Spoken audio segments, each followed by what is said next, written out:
All right, good evening. Welcome, everyone. My name is Bill Belcher. For those of you who don't know me, I'm the Director of Development and External Relations for Ucross. So welcome to our Ucross Spotlight event for today, December 9th. And it is our final Ucross Spotlight of the year, our 6th of the year. And it's been an incredible year. And we're gonna end it in style here with a wonderful discussion. By now, I think everyone knows Zoom etiquette, and we all have been doing this for quite some time. So I don't need to go over all the different sort of housekeeping items. I will say I am recording this, and I also will say that there is a chat function. So if you have any comments or anything you want to leave in there, feel free to do that. So that said, I'm going to pass it over to Steve Jimenez, who produces these events, and he'll say some words of introduction. Go for it, Steve. Thanks, Bill. Good evening and welcome to our December Spotlight. As Bill said, it's our final Spotlight of 2020. Tonight, we're really thrilled to host a conversation with the most recent recipients of the Ucross Fellowships for Native American Artists in the disciplines of visual arts and writing. The conversation will be monitored by Andrea Hanley, the chief curator at the Wheelwright Museum of the American Indian in Santa Fe, New Mexico. Before introducing Andrea and the artists, I'd like to mention that Ucross is very proud of our fellowships for Native American artists. Since 2018, Ucross has awarded 6 visual arts fellowships, and this year, writer and poet Brendan Basham is our first Native American writing fellow. Brendan is dining. Our second writing fellow, Brandon Hobson of the Cherokee Nation of Oklahoma, will be in residence at Ucross in 2021. Before saying a few words about our moderator, Andrea Hanley, I'd like to extend a warm welcome to our 3 guests. Visual arts fellow Anthony Hudson is an acclaimed multidisciplinary artist, writer, performer, and filmmaker who is based in Portland, Oregon. Welcome, Anthony. Thank you. Writing fellow Brendan Basham is an award-winning fiction writer, poet, educator, and a former chef who currently lives in Nashville, Tennessee. Good to see you again, Brendan. Hi, Steve. Thank you. And of course, Andrea. Andrea Hanley is an enrolled member of the Navajo Nation. Her career has been dedicated to the work of contemporary Native American artists and the Native American fine art field. In her 30-plus year career, she has worked for the National Museum of the American Indian, the Smithsonian Institution, the Heard Museum, and the IAIA Museum of Contemporary Native Arts. Andrea also served as the executive director of Atlatl, Inc., a national service organization for Native American arts. She currently serves on the Santa Fe Arts Commission and sits on several boards, including the Southwestern Association for Indian Arts, which is the Santa Fe Indian Market, and the Santa Fe Art Institute. All of us at Ucross are honored that Andrea is also a member of the Ucross National Advisory Council. Andrea, thank you so much for joining us as the moderator of tonight's Spotlight event. Thank you so much. This is such a pleasure for me. So welcome to the virtual Ucross Spotlight series. And again, I'll introduce myself traditionally. Todachini and Shlek, Klashchi Bashichin, since a Kadni Dashiche and Tachini Dashinelli. Andrea Hanley and Shiahiat Ahiat Ashikash. So I just wanted to say something really quickly about this wonderful thing that Ucross does. They recognize the need in the field, and Ucross's initiative to encourage the work of contemporary Native artists is just amazing. So with this one step that Steve talked about, Ucross really activated contemporary Native artists' leadership, capacity, and community building, and the Native American fine art movement. And so the creativity and the visionary nature of the residency really supports diversity in advancing the knowledge and the expertise in Native arts field. Ucross is so well suited to support, encourage, and foster this artistic development and experimentation of Native arts and communities, and really enabling contemporary Native arts to negotiate and position community-driven Indigenous narratives within a public sphere is a challenge and a motivator for both a whole bunch of arts institutions and artists. Obviously, the Ucross facilities, which are seated on the epic Wyoming landscape, can breathe new art and new life into artwork or a performance or a novel. And they offer inspiration by fueling dialogues with other creatives that they meet along the way, which is fantastic. So I'm just thrilled. Tonight, Ucross features author Brendan Basham and multidisciplinary artist Anthony Hudson. I am just thrilled to see them here. Again, one more thing, if you have a question, please feel free to ask in the comments. And if we have time, we'll answer one at the end of the event. So hi, Brendan and Anthony, how are you? I'm so thankful that you're here tonight with us. So thanks so much. I'm going to introduce Anthony first. So Anthony is, just like we talked about, a multidisciplinary artist, a writer, a performer, a filmmaker of the Confederate tribes of Grand Ronde and the Confederate tribes of Siletz. He's based in Portland, and Anthony is perhaps known as Portland's premier drag clown, Carla Rossi. So Anthony credits his father and his grandmother as integral to his understanding of his cultures and their traditions, encouraging him and his gifts as an innovative storyteller.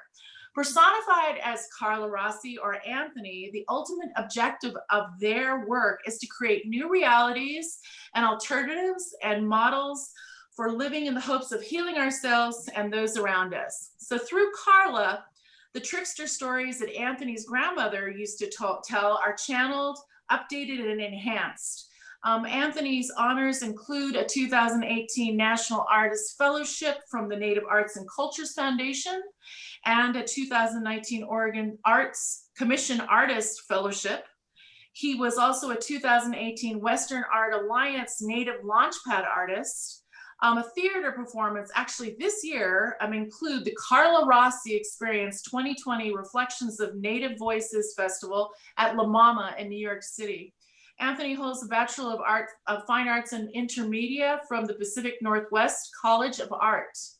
In Anthony's solo show, Looking for Tiger Lily, about growing up watching Redface in pop culture, Anthony is occasionally haunted by their trickster self, Carla Rossi, and in her words, the ghost of white privilege.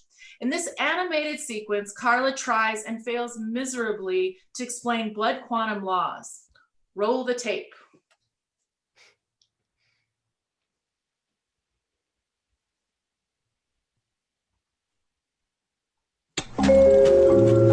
Hello again.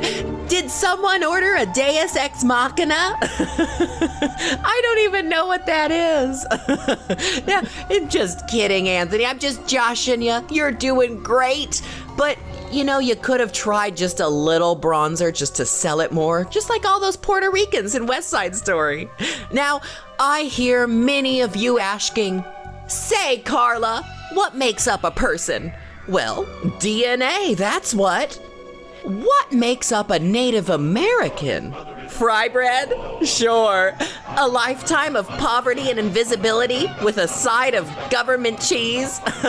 That too. But the real answer is Indian blood, certified by the Bureau of Indian Affairs, formerly overseen by the Department of War. Tribes set their own blood quantum requirements, which determines who can enroll in which tribe. Think of it like your blood knowing a secret handshake. How red is your blood? Ooh, now you know why the red man's red.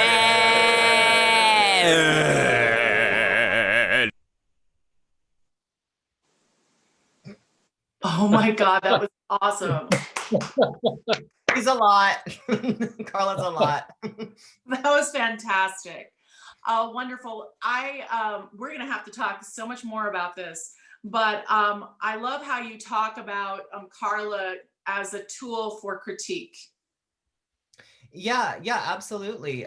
You know, I'm definitely like, when I come into drag with Carla, I'm not interested in like the conventional idea of drag as like female impersonation, just as like an anti-binary person myself.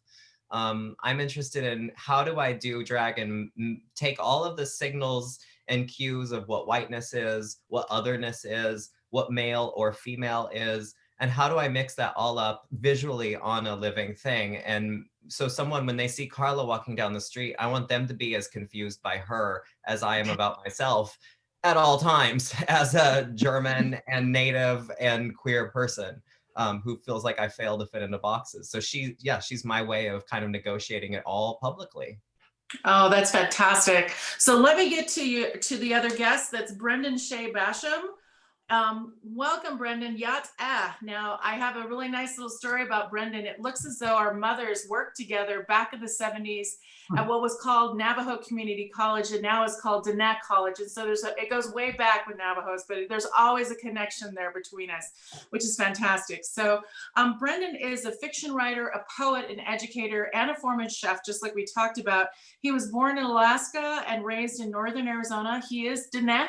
His work has appeared in the Santa Fe Literary Review, Red Ink, Yellow Medicine Review, Juked, Cloud Throat, and Sheep's Head Review. Brendan's awards include 2 Writing by Writers Fellowships, a Truman Capote Trust Fellowship, and a Tin House Fellowship. He teaches literature and generative writing workshops at both the undergraduate and the graduate level. He also serves as the Writers in Schools Coordinator with the Southern Word, a literacy nonprofit teaching poetry and performance to Tennessee youth. Brendan holds an MFA in creative writing from the Institute of American Indian Arts, and he's currently at work on his first novel. So Brendan is going to be reading from Swim Home to the Vanished, his first novel about a man who loses someone close, and in that grief, his body changes. It demands a new way to breathe. And so on his journey to acknowledge and confront his loss, he finds himself in a strange fishing village full of characters who are also grieving and transmuting and have been for generations. It's up to you, Brendan.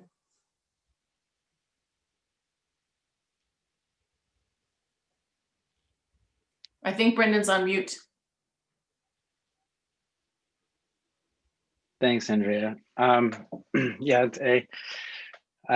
Totoni Nishle, Irish Bashachin, Bit Ani, Dashache, Scottish Dashanalin, and Dog Osli Dishiyaho.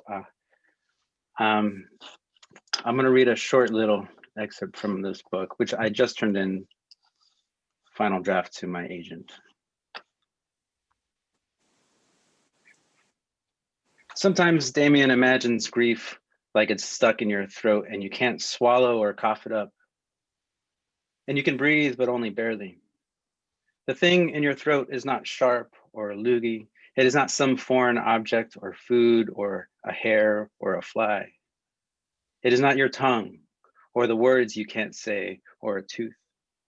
Your neck gets thick, grows out sideways as if around the thing that's stuck in your throat. Like how a tree will grow around fencing wire and the wire becomes a part of it. It happens when another tree is in the way. They become entangled before they become one. Tie a bicycle to the trunk and wait 20 years and see what they turn into. Each their own, but not the same. The thing that is stuck in your throat becomes you, and it takes a long time for you to feel the hurt because it is an incredibly slow process, not unlike the birth of stars. This is also how memory works. Loss, the ache of the past, drips down your nasal cavities into the back of your throat and gullet while it lodges, rests, nests, and takes a nap as it swells.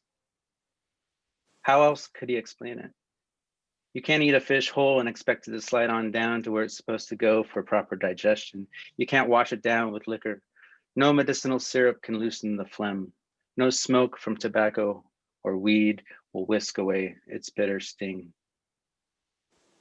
If you try to deceive yourself of its existence, you become a monster, because if you no longer exist, you must be a monster. Deny that it has metastasized, and it will spread from your tree rings into organs whose purpose you have long questioned. It is not like the pain in your back from kitchen work. It is far worse than to have something stuck in your throat. Soon you'll have sappy tumors like the ponderosas. Your neck will grow its own neck and a new throat will open up.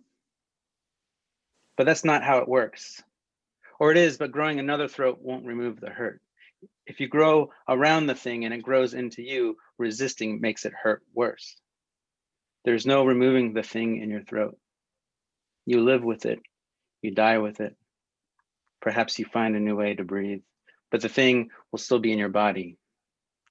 Then grow hard skin, scales, amputate every piece of you, remove the unnecessary, awful, the extra chambered heart. It doesn't matter. It doesn't matter if he is tree or fish or man or bee. We bleed and cry and die. We lose. Wow, that was beautiful. That really was. That was. It almost reads like poetry in a way. Do you do that a lot with your work? I do. Yeah. I'm very driven by, sensory imagery and music. For sure. Those are my ways into the things that I don't really want to write about. So I try to find another way in. Well, that was just gorgeous. So I wanted to congratulate you again, both on your residency. I just can't tell you how proud I am of both of you. It's wonderful. I wanted you to both kind of talk a little bit about your practice and your process. So give us a little bit of insight into that. Yeah, if you want me to start, or Anthony, why don't you go ahead? Oh, I insist. I knew you would. Let's see. Process. What was it Lady Gaga said? I hate Lady Gaga. I don't hate Lady Gaga. I just strongly don't care about her. What was it she said? The creative process is 4 hours of profuse vomiting. For me, yeah, it all starts with I used to try to make work that I thought other people wanted to see, or like work that is expected to come from however people view me. I remember doing a drag show once, and that was when I was really just kind of doing drag. And I got to do this giant dance party, and I did this number, the big high energy number, and that's nothing like me. And I realized what I was doing was terrible. And over the last several years, I've challenged myself to follow what makes me laugh hysterically in the shower, what entertains me, following my joy, basically. And so I really try to work in a way now where I basically get an image in my head. I either get an image or a sentence. Everything I do is visual based or word based, which I guess is also visual. And I'll get a sentence or a vision, an image, a tableau. And sometimes that's a theater piece. Sometimes it's an essay. Sometimes it's a sound-based piece. And it's always, what is that impetus, that initial spark of a vision? And then from there, I either figure out how do I bring it to life by working towards it and making it become a real thing, or is that the starting point? Like when Nicole Kidman walks down the stairs in The Hours and says, I have a sentence. Like it's very much that for me. And then from there, I'm very lucky that from there, it just kind of flows naturally. I work on so many different things that I think I don't really have time to get hung up on stuff yet. So that's been a blessing. And then horrific years and years and years of editing and doubting myself. What about you, Brendan? What about process or your practice? Talk a little bit about that. Well, I think it changes a lot. It changes with each project. There's always the initial fear and strangulation of not knowing, and finding a way into that darkness is kind of half the game. Like I said earlier, like using sensory language or music to find a way into something that I don't normally want to, like wherever I think that there's some fear or some scared territory that I don't want to go into, that's when I know that I need to go even farther. So riding into that fear is really important to me. But it doesn't always work. I always find different ways to do it. But I used to be a photographer. I used to be a chef. I used to make short films. Jack of all trades, master of none. He played some music too for a short while. But the things that really bug me are the things that kind of spark the new thing. And usually that thing that bugs me comes from teaching. And I didn't know this until recently, but as I teach, the more that I teach, the more that I realize, well, A, that I know more than I thought that I know, but also B, that I'm trying to teach these young people how to be creative and how to use their imagination in their everyday lives rather than just, when they have to or when they are forced to or to do an assignment. Even though it's a first year writing class, or if it's a third year literature course, or if it's a creative writing thing, the message is still the same. You have to, the first part of becoming a writer or any kind of artist is to kind of sharpen your perspective, right? The way that you see the world, the way that your systems of thought, and be aware of those systems of thought, and be ready and willing to step out of those systems of thought at any time. And if it's scary, then you're doing the right thing. That's fantastic. I would talk with you guys all night about process, because it seems like you guys, that's all you guys want to do is just sort of think about it. And then the end product is a really wonderful thing, but the process or the journey from getting there is also really meaningful to both of you, which seems, which I love. So I always say that a residency at Ucross can change your life. I didn't even have a residency at Ucross, and it changed my life. I think that what I wanted to ask you both was, what did you focus in on at your residency? I know when I was at Ucross, I focused in on the food because it was awesome. But what did you guys focus in on? What were the projects that you were working on? Tell us about your experience. The food, once again, I am Cindy. Oh, Cindy, my God. I'm so sad to live every single day ever since without eating that delicious food. I'm actually, Ucross is incredible. I was actually, I literally shed a tear earlier today. One of my fellows from my cohort from when I was out there, Carrie Skarbaka, I've had the coolest cohort ever, and he just sent me a photo today of multiple photos of the same spot of my favorite part of Ucross, where the creek comes in, just near the well, down by the ramp, by the Big Red, and it's photos of it changing throughout the season as it became snow time from summer, and it's just gorgeous. I saw that and cried, because the landscape is so incredible. I went out to Ucross ready to do 10,000 projects. I was going to finish an audio play. I was going to write another script for a new show. I was going to do all this stuff. And then I became very acquainted with panic disorder, which is something hilarious that we don't account for. But I don't think I was really ready to consider leaving my home base after like 8 months of sitting in the same place with the onset of the pandemic, and then traveling during a plague. And getting to Ucross was great. It was safe. I felt very lucky to be there, or what kind of outside of time. But yeah, I was forced to slow down and to focus in on my body and to breathe. And it was one of the first times in literally 10 years as a practicing artist that I've had that kind of time just to be selfish and just to listen to myself. And it was incredible. I did accomplish one really big thing while I was there. I made a bunch of video work for Vision Maker Media's Nightmare Vision, which was the first ever all Indigenous horror film festival.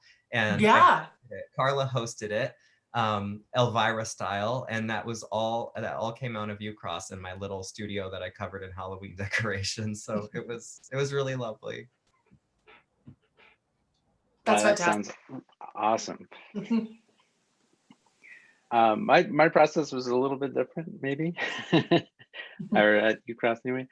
I don't aim for the grandiose from the get-go. I need to slowly ramp up to performance. But I went to Ucross like thinking that I had about 4 or 5 different projects. I had a poetry project. I have a collection of short stories. I had a couple novel ideas. But the only thing I didn't want to do was work on the novel that I just turned in. And so I had like this kind of grand freedom, which can be disorienting right at first.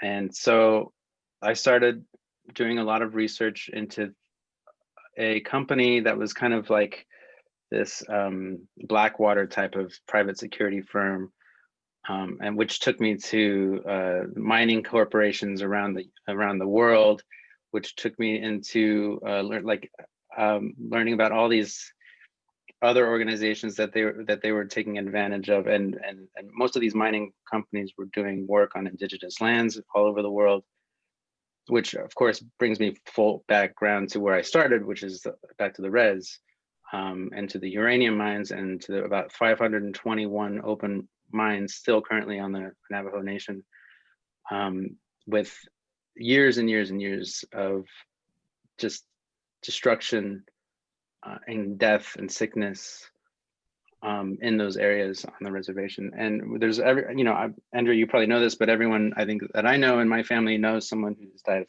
cancer of some sort. So I started looking up uranium, and I learned about radioactivity, and I started researching. I basically became a nuclear physicist while I was at Ucross, and it was pretty great. I came in as a little poet, and then I became a scientist. So I began creating characters, and then writing a little bit about the 1979 radiation spill outside of Gallup, just north of Gallup, northeast of Gallup. It happened 4 months after 3 Mile Island. And so it didn't get any kind of press, and no one really knew about it, but it's the largest radioactive spill in American history. And that went right into the Rio Porco River, which goes into Gallup, and then into the res in Arizona, ultimately Little Colorado, and then the Colorado River. So there are people who are still being poisoned by the groundwater and by the spill decades later. And as I learned from my little research tour, that uranium has a half-life of like 400,000 years or something like that. So it's going to be there for a long time. So anyway, it's another really happy novel that I'm working on. That's great. I encourage you to look at, if you probably have already read it, but a really amazing poem by Simon Ortiz. I always consider him the poet laureate of Indian country, along with my cousin Lucy Tabahatso, and of course Joy Harjo. But Simon wrote a poem about Patty Martinez, who was a person, a Navajo, who discovered uranium. And I think it was called Patty Martinez, but I encourage you to look that up if you can. So that's it. That's really interesting. And how long were you at Ucross? Were you both there for? 2 weeks. I was there. 2 weeks. Yeah, I was there a month. A month. Fantastic, fantastic. So, how has your work changed, or has your work changed since COVID? I know that Brendan wrote a poem called "To Sam, Love COVID-19" in the form of a letter from the virus to a New York resident. But how have you both been kind of dealing with this year? And has your work changed, or has it not changed? I find myself working all the time these days, but I'm curious to see what you guys have been thinking about this year in particular. Anthony. Oh, well, yes. I forgot my life. I've like I said, I think getting to Ucross was an excuse to or not an excuse, but a great opportunity to slow down and listen to myself. And that's what this pandemic has been. I got on like 30 airplanes last year. I performed in Australia, I performed in Canada, I performed all across the United States, which was cool, but I was exhausted. I was breaking myself. I was literally breaking myself. So I had a lot of time to stop and think. I also had I got very acquainted with watching my entire industry of theater, which is just one of my art forms, but a big one for me, watching that completely shutter. And so I had to have this forced pause, and I had to also figure out how am I going to make work to accommodate or to deal with this. There was that moment where everyone was doing Zoom readings and Zoom plays and Zoom, and then I think we began to calm down. But I realized, I took a moment as I began to think, oh my God, this is the first time I've really had a moment to slow down and to focus on myself and to focus in on what I want to do with my work. I began to realize that I was part of an unsustainable art world that demands that artists basically are content farms, and that we're always working and developing the next thing. We're workshopping it. We're talking to presenters or bookers or agents or managers about it. And I don't think that's entirely sustainable, and it's entirely based in capitalism and not in the value of actual art making just for art's sake. So I wrote a piece about that called "Nobody's Going to Fund This." It's a monologue, it's an essay. It was published in American Theater. It got published actually while I was at Ucross, which was great. And then I basically kind of really critique the arts world, granting institutions, and also artists, and how we allow ourselves to fall into these same cycles of living from grant to grant to grant to grant, and reducing our self-worth to a character count, and into a portfolio of work samples that we all keep on our computer, that we copy and paste into each document and then amend for the opportunity. So I really had some time to confront that. So I worked on that piece. I've just developed it into an audio play with Artist Repertory Theater, where I also worked on an audio play, because now I'm moving into some audio-based theater, another audio play called The Carla Logs, where Carla decides that she's tired of the pandemic. If nobody's going to fund this is how I deal with pandemic, the Carla Logs is how Carla deals. So in this audio play, she gets a manservant who kidnaps a bunch of people out of their homes. They break into a theater, duct tape the people they've kidnapped into the seats, and Carla forces them to watch her perform a one-woman show because she's tired of being alone. It's entirely about the dumpster fire that is 2020. So yeah, rethinking everything and looking at new methods and looking at how do I make more films? How do I get back into that and translate performance to that? And maybe challenging myself to also own the title of writer, since it's been so crucial to what I've done for the last 10 years. That's fantastic. What about you, Brendan? Wow. So like you said about that piece that I wrote earlier this year, that was part of a project that I developed with my students in mind, because we ended the second half of our spring semester kind of online, but we, only half the people really showed up, and we didn't really, it was very disorienting. So I was paralyzed, I think, creatively. I just wanted to make sure that my students were okay.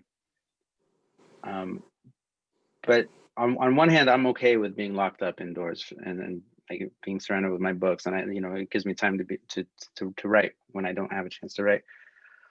But on the other hand, like I understand there are people like my wife who are the opposite, who need friendship, they need community, who they strive for that. I mean, I need that too, of course, but on a different level.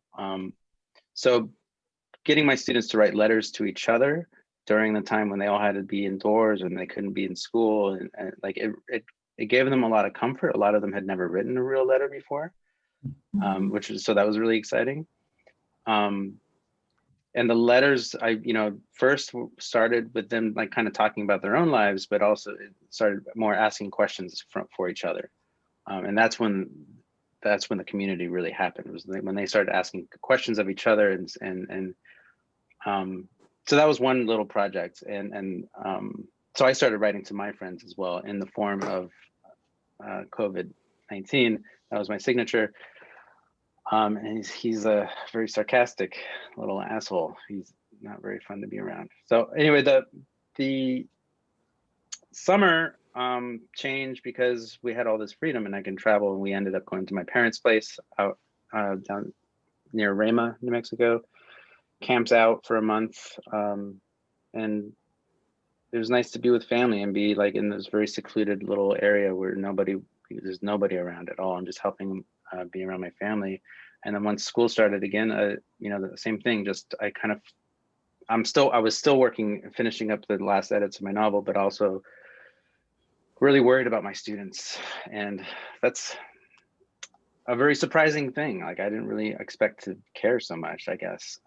I feel like I kind of dealt with this crisis really well, but I didn't feel like they were. So I I really spent a lot of time not only talking about what it means to be in the community, but also what it means to read literature and to write literature, to experience the arts, to carry that with each other, in order to find meaning, in order to find your own humanity.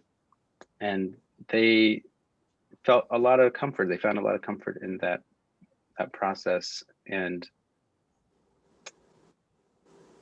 yeah, that's pretty much, I mean, that was, my students were a big part of my art making this year. Mhm.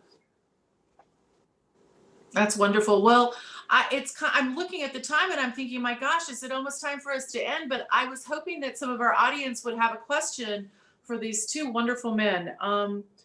Do we have any questions? I don't know about any questions, Andrea, but I would love to ask Anthony. I heard a little story about Anthony and the lamb at Ucross, and I would love him to tell that story. I was really touched by it. Wait, a lamb? Yeah, It was a lamb? it was a lamb. What's the story? The story I heard is that there was a bleeding animal outside that was stuck in. You tell the story. Yes, this little I guess that is a lamb, isn't it? I kept calling him a sheep. I love horror movies, so maybe that was my way to be more like Clarice Starling in Silence of the Lambs when she was like, I couldn't save the lamb, but this time I did. Oh, except she says lamb too. Okay, so anyway, I became obsessed with the animals. I'm a firm needer for emotional support animals, and every animal on the ranch became my emotional support animal / companion. The turkeys really are killer over there. I love it. Say hi to the turkeys for me, everyone at Ucross. So this one day I was going out and I was going out to dinner, and I looked over and this sheep was sticking his head through the fence just outside the depot. And I was like, oh, that's funny. He's sticking his head through the fence, whatever. And then I left. And then I came back and it was, pitch black by the time you're done with dinner. And I come back and I was like, oh no, I wonder if I just had this feeling that I should go check on him. So I went and checked. I look over and I have my phone flashlight, and the poor little buddy is just still stuck there. And I realized like the little slits in the fence that like the turkeys can hop through and all that. This poor little guy had just got his head completely stuck in there, and the barbed wire was up against his neck and he was a little bloody. And I was so distraught and I didn't know what to do. So I tried calming him down. It turns out I'm not good at calming down sheep, especially when I was already in the midst of like panic. So I was like, okay. But I had scaled fences. I had been watching the turkey, so I knew how to get up into the tree and scale the fence and get over to him. Finally, I was like, I need to do something. So I immediately began texting Sharon, executive director, and saying, help, call Mike. So he came over and freed and liberated little sheepy. And I was so relieved. I think he was spared from the coyotes that night. Oh, fantastic. So we have a question from Constance Monecki, and she says, I'm wondering about collaborations. And I think this question is to both of you. Have you collaborated with other artists or creatives? And then she says, as a writer with visual arts, and what have you learned from the collaborations? Yeah. I've done a few different collaborations. The one that comes to mind right away is kind of one that's very near and dear to our hearts. After my brother and my older brother and I lost our little brother in 2006, and it was kind of loosely what the book is about, is losing a sibling. But before any of this was any kind of idea, this was like 14 years ago. We decided that my brother would move up. He's a visual artist, and he would move up to Washington State, and we were going to work. We had a gallery space in Seattle, and we had some time to work on a project together. And so we did a lot of different mixed media stuff. We did a sound projection. We did a wood like helmet thing you put over your head, so it gave you the feeling of drowning when you put the headphones on inside. We did a time-lapse photography of a bathtub filling with water at the same time on the other screen, the tide is rising, and timed them so that they came up at the same time and went down at the same time. A lot of cool stuff like that, and some photography work too, like throwing a piano into an ocean, because our brother really loved music and Schubert, and so that was very significant. So that was a really, really wonderful project. Set aside, like, you know, just working with your own sibling, your own brother, I think it was a really magical experience. And one day we'll probably do another project again, but it was one of those things that you know you're going to look back on later in life and say, I wish we could do this all the time. But at the time, you're like trying to rip each other's heads off. And what about you, Anthony? Have you been doing a lot of collaborations besides with Carla? I've done a few collaborations, and what I've learned from them is that I'm a terrible collaborator. I just am really picky. I work with a lot of artists, and we're really good at flowing with each other, and I'm collaborative minded in terms of how we work together. I don't want to be a project manager. I'm more interested in kind of co-devising what works in a piece with technicians, expert technicians and artists. But I'm really not good at like equal collaboration. However, I will say when I was at Ucross, actually, a few of the fellows and we kind of created our own long form collaboration across the entire time of our residency, the three of us that were there all 4 weeks. We basically created this story that started when we got there and literally wrapped up the night that we all camped out and at a fire and said goodbye. We had created this kind of horror story that there was a poet, a photographer, and myself, and we've all contributed different elements. And now I think I'm going to write it up into a little screenplay and surprise them with it. Unless if they're watching right now, then oops, then it's not a surprise. But yeah, we created this long-term collaborative story that was really incredible. And it's part of my memory when I think back on my time there. There was the reality of what we did, and there was this imaginary universe we created of all of us exploring out there. And it was really fun. That's fantastic. Gosh, I wish I had all night to continue to have this conversation. And maybe if Sharon's feeling generous, we can all meet at Ucross and have another conversation. Did you see this, Sharon? I'm using my Ucross cup. I've got my water bottle. Anyway, it has been a pleasure. It has been an absolute pleasure meeting both of you. Again, Brendan, our worlds are so close that it's so nice to see you. And Anthony, my goodness, it's been fabulous. I've just been, I'm so impressed with both of you, and I wish you so much success. And I know the fact that Ucross is a part of your life now, you're definitely going to have a family that's rooting and cheering for you, and you'll always have a home to go to, is kind of what I feel like when you make that connection with Ucross. So I want to thank our audience. I want to thank Sharon and Tracy and Steve and William, and I am just thrilled. Thanks again, everybody. I